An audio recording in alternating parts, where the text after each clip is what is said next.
Hey guys, it's Jack here, and we get another back-to-back chapter of One Piece. This time, chapter 1124.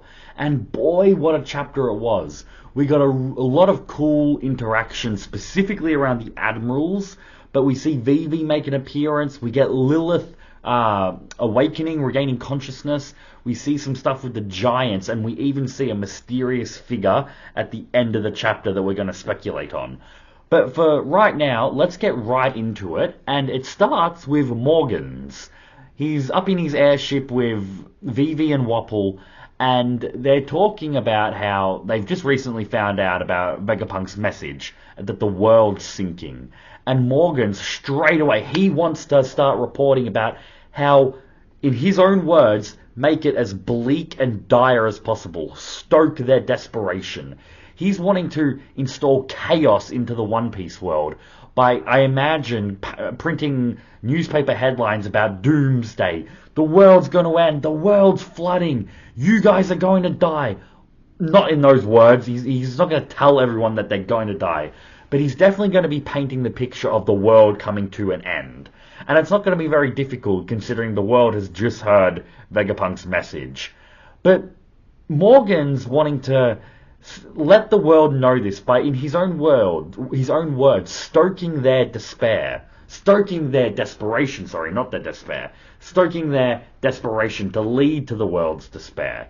This is a very, very chaotically evil move on Morgan's part.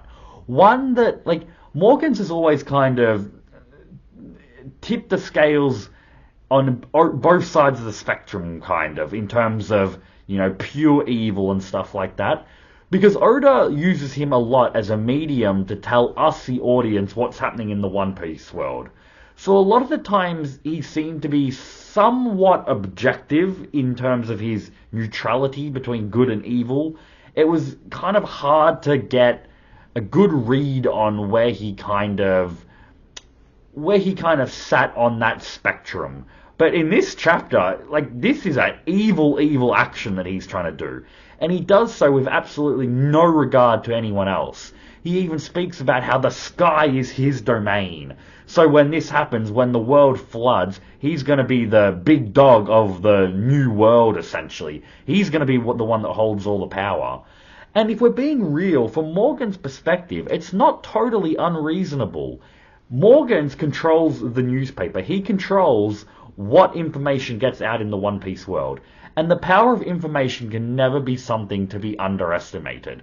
In a lot of ways, Morgan's does hold some of the greatest power in the One Piece world. This is kind of hyperbole a little bit, and I imagine a lot of you are scoffing a little bit about this statement, but he holds similar power to the Emperor's. And I know you guys are like, Jack, he's Morgan's. He doesn't possess anything like that. But he does in a lot of ways. The same way with how the world government possesses so much power, being able to just erase islands, Morgan is able to do similar level feats through his handling of what information gets out. Never underestimate just how powerful Morgan's is. Is he a strong combatant? Probably not. But he's one of the most dangerous pieces on the One Piece world, and someone that can never be underestimated. He's essentially right now playing a little bit of a Peter Baelish Littlefinger from Game of Thrones, wanting to kind of sit back and just instill all this chaos in the One Piece world and reap the benefits of that chaos. But we do get a really good scene here, because playing off him we have Vivi. I always love to see Vivi, one of my favourite characters in One Piece. And she's talking smack to Morgans, being like, no one's going to believe that. She defends Luffy when Morgans kind of criticizes his character, where he's going to print the fact that Luffy is the one that killed Vegapunk. Because Morgans is floating around these different headline ideas. Blackbeard versus Law, Shanks versus Eustace Captain Kidd, and Luffy killing Vegapunk. But Vivi has absolutely no doubt that that's not something Luffy would do. She still knows him so well that she can weed out what's true and what's false without any hesitation. Just going to show the bond that those two, and what the bond she shared with the crew in general, that they all shared together. The pseudo Straw Hat Vivi is. But We have that great scene with Vivi doing that. Morgan's as well. We need to touch on one more scene with him before we move on to the real like meat and potatoes of this chapter that I want to get into. It definitely seems like he's going to paint the whole world against Luffy here by telling the world that he's killed Vegapunk and that Vegapunk was the only one probably in the One Piece world that could maybe have saved, created inventions to help the world not flood. Morgan's is going to be printing information about how Luffy's killed Vegapunk, how Luffy is desiring to be the Pirate King, and we know how fearful the citizens are of that now, of Vegapunk saying about, the person that becomes the Pirate King is going to dictate how this world goes, essentially. So Morgan's is going to be painting Luffy out to be the biggest villain in the One Piece world. He's probably going to turn everyone against him, but then there are characters like your VVs, characters like the allies that the Straw Hats have made on their journeys, that are going to know their true character. And it might be Vivi here who eventually does something to kind of take out Morgan's and set the truth straight. Let the world know what's truly happening. But I said we wanted to get onto the meat and potatoes, and that is the scene after everything with Morgan's. We see the results of Joy Boy's Haki knocking everyone out, and a transponder snail's ringing. And who should pick it up? Good old Borsalino, Admiral Kizaru. And he starts talking, and he has a conversation with Akai Inu, former Akai Inu, the Fleet Admiral Sakazuki. And Sakazuki's saying, why are you picking up the phone? And Kizaru basically lets him know that everyone else has been knocked out. And Jesus, Jack, you have to stop doing that. Akai Inu is such an iconic name. Sakazuki talks about how, are you just being lazy, Kizaru? Like, what's going on? Why haven't you dealt with this situation? And Kizaru kind of has this moment of like, lazy? Me? Do you not know what I've been doing the last goddamn 50 chapters? And he questions Jesus, Jack. He questions Sakazuki in whether or not you've killed a best friend. And Sakazuki he doesn't say anything. He doesn't deny it, which I reckon is interesting writing by Oda, because it kind of does imply that Sakazuki may have been forced to do something like that in the past, potentially fighting Aokiji and Kuzan and all the damage that Sakazuki did do to Kuzan. And you might be thinking, Jack, they weren't that good of a friends, but we're going to shock you here, because it goes on, and Kizaru's having flashbacks of all the times he spent with Vegapunk. And like we said before, he's literally painted Vegapunk as his best friend. Like, that's a level of relationship the two of them had that wasn't confirmed, at least from Kizaru's point of view. The fact that he considers Vegapunk a best friend is huge, because Kizaru doesn't really seem like the type of man that has those kind of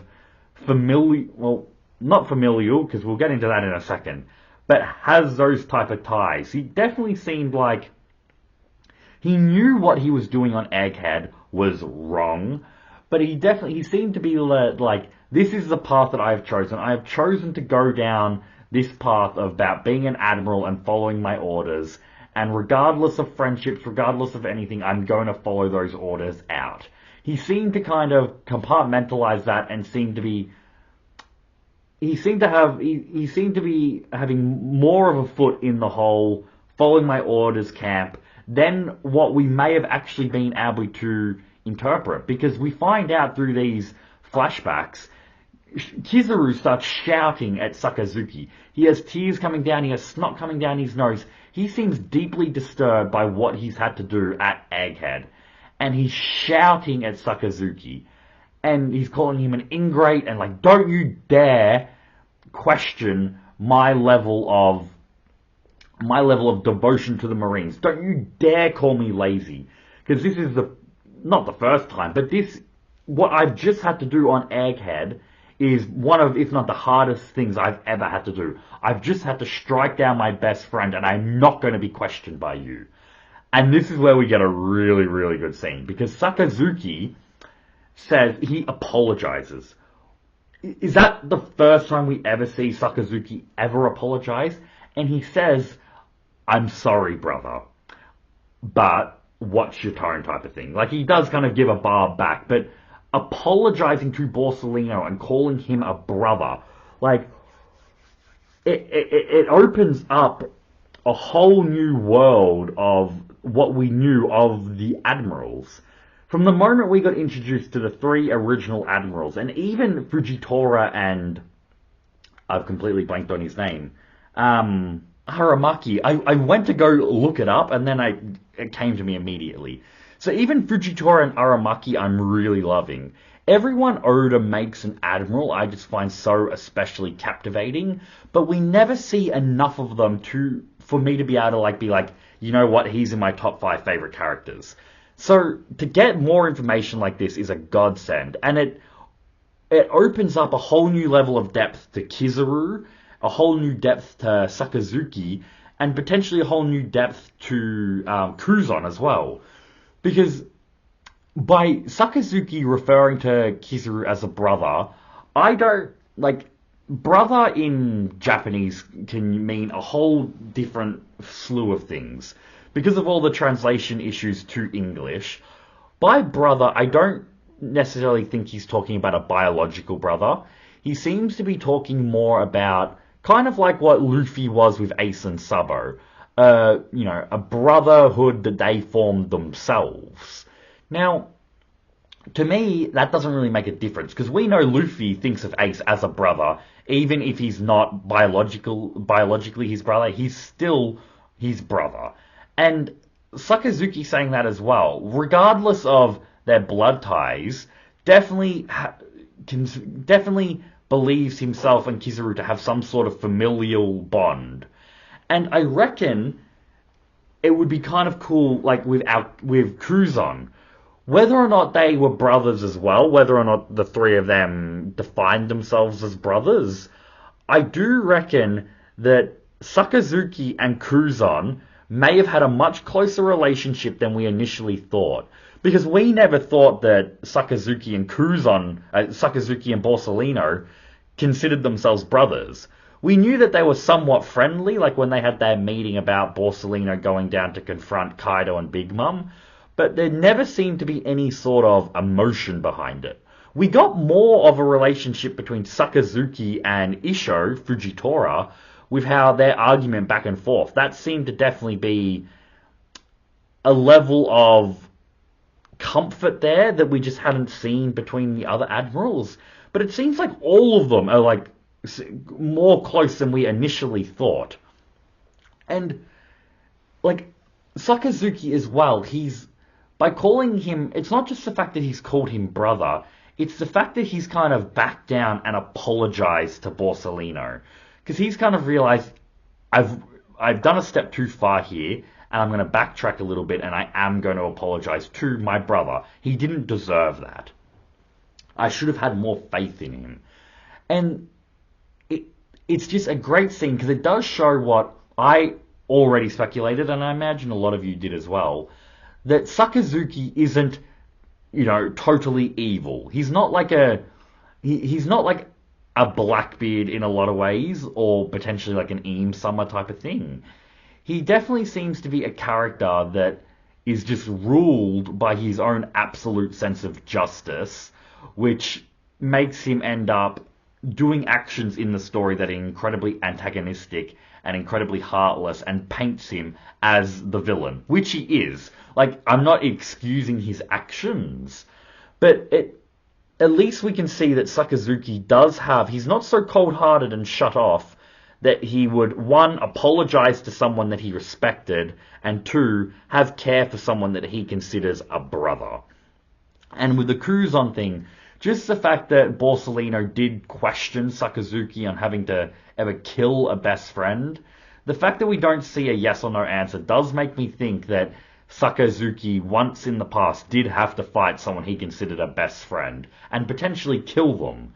So I kind of think that Kuzan may have been that person, because for all intents and purposes, Sakazuki did technically kill Kuzan. What do I mean by that? Well, if we go by the logic that Sakazuki knows that Kuzan is an undercover agent, working against Blackbeard from the inside, working against all the other emperors, we know that Kuzan has kind of thrown away any future that he ever had.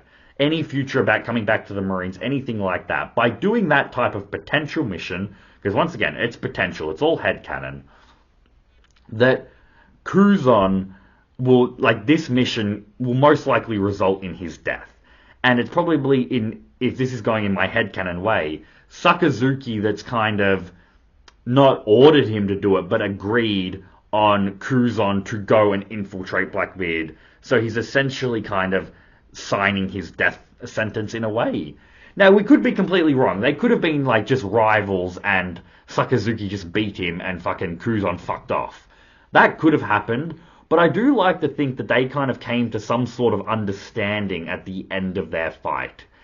I feel like that more so by seeing the relationship that Sakazuki and Borsellino have. Either way, I think I'm going to have to do a whole other Admiral video. Maybe we'll do a whole Kizaru video next when we start doing some more One Piece content.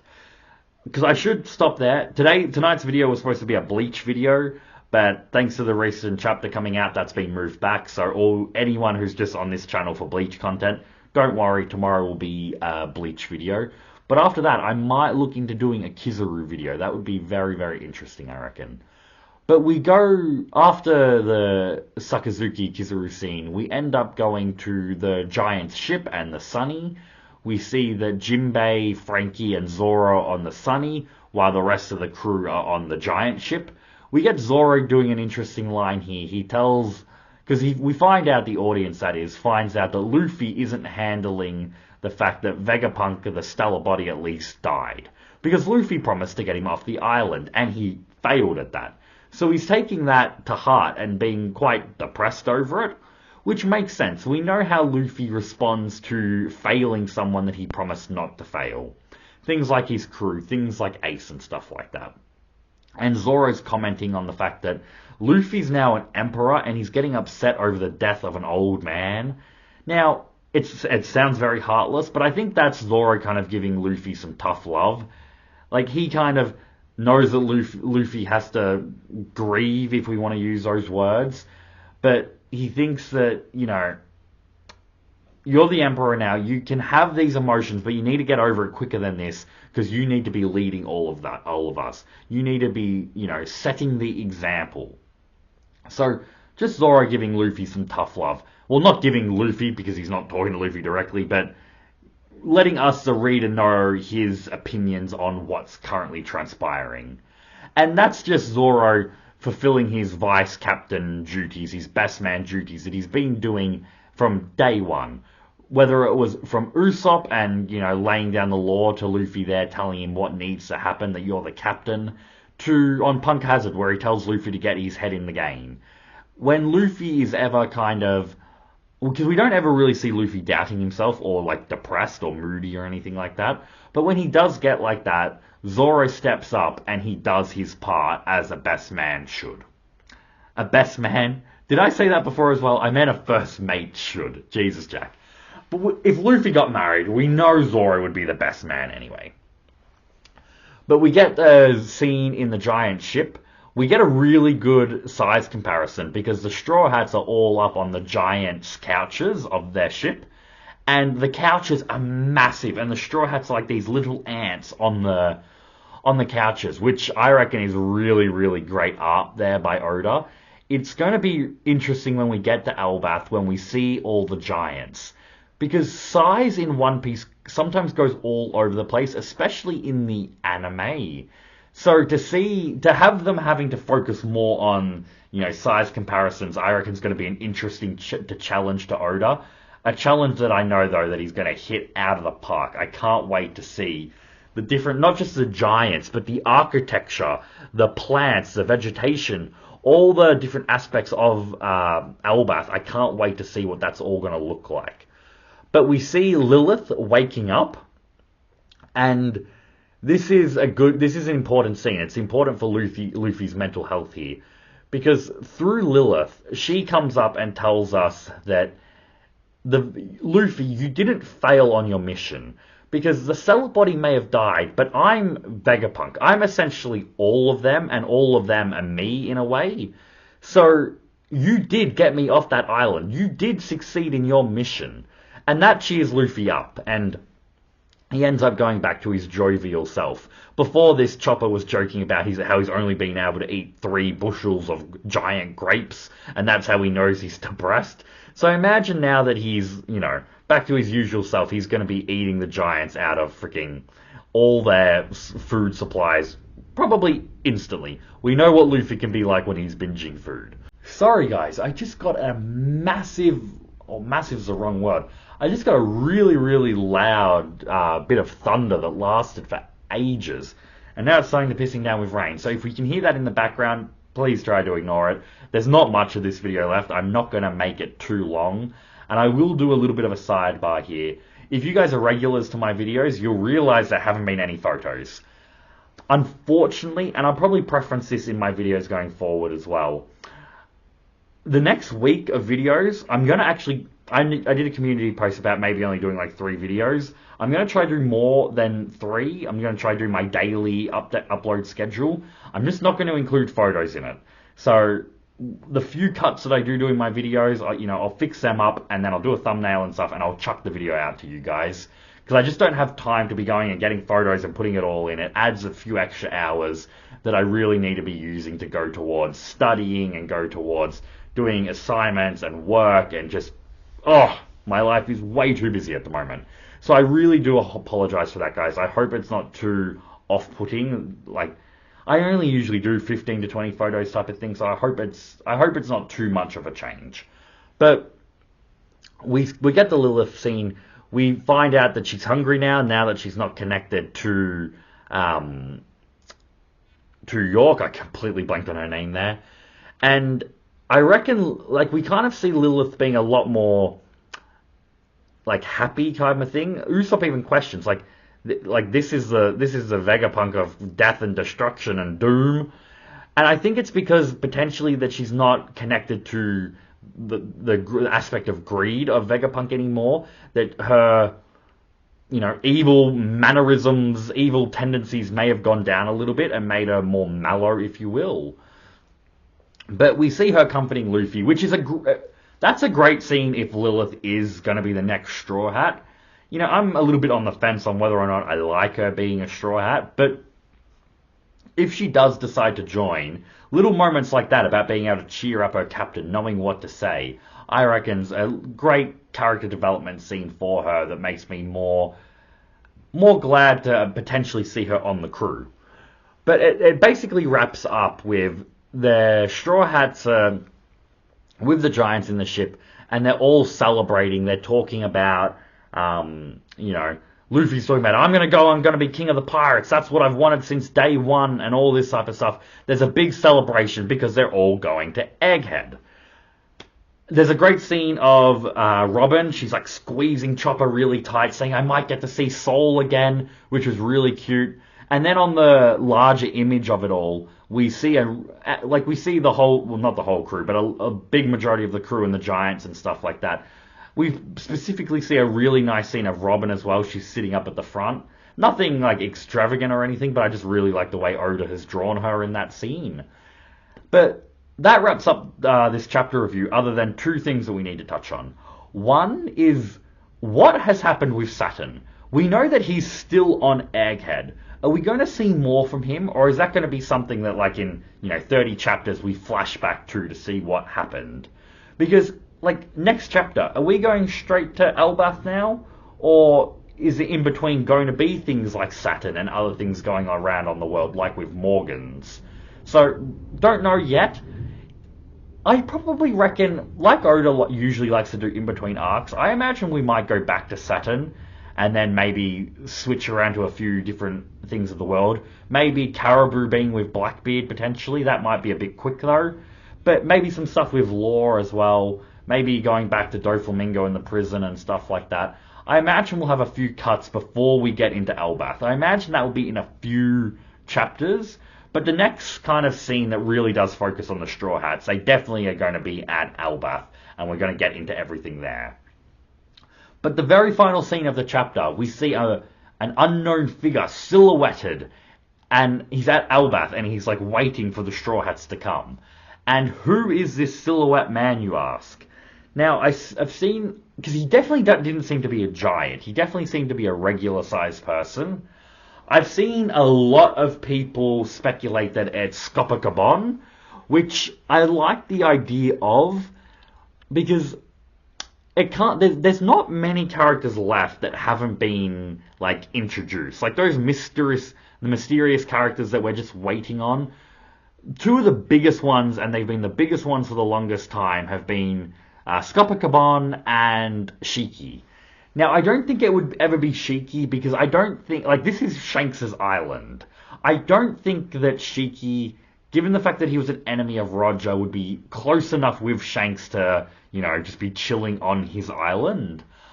Capone, Jesus, Scopacabon, I believe it is. Jesus Christ, Jack, it is Scopacabon. Just fucking don't doubt yourself next time.